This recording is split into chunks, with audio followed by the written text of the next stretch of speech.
Something was different about this particular morning. There was an agonizing feeling in the air, and it caused the mother to breathe harshly. As she paced the room frantically, her 4 kids woke up from the living room floor and sofa. There did not seem to be enough air in the atmosphere to respond to her kid's question. "Is everything all right, Mom?"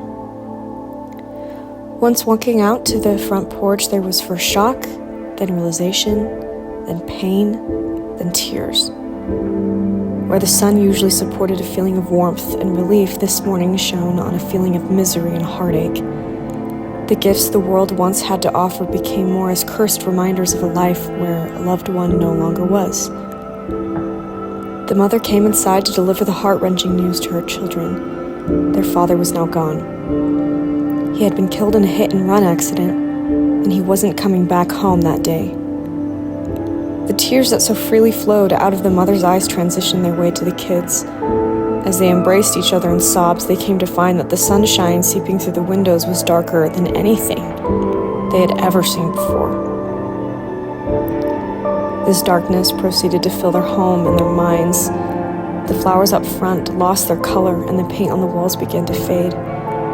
Their skin began to lose pigment, and their bodies shake. In most cases of discomfort, we can find a sense of remedy.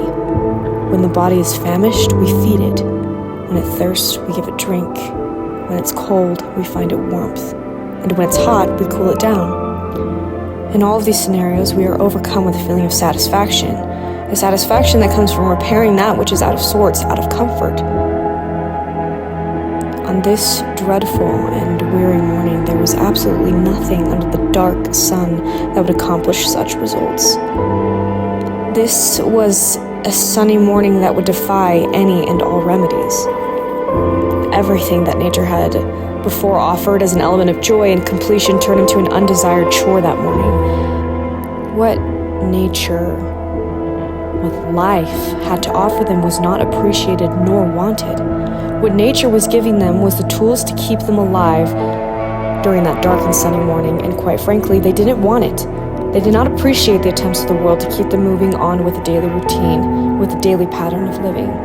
There was no desire to face a moment where he was no longer present. By accepting what the world was giving them, they would have had to have consented to breathing a different air. They would have consented to the need of eating food that didn't replenish and drinking that which didn't hydrate. They would have consented to continuing on. But in the end, that's exactly what they did. The only explanation would be a power that surpasses even the nature of the world.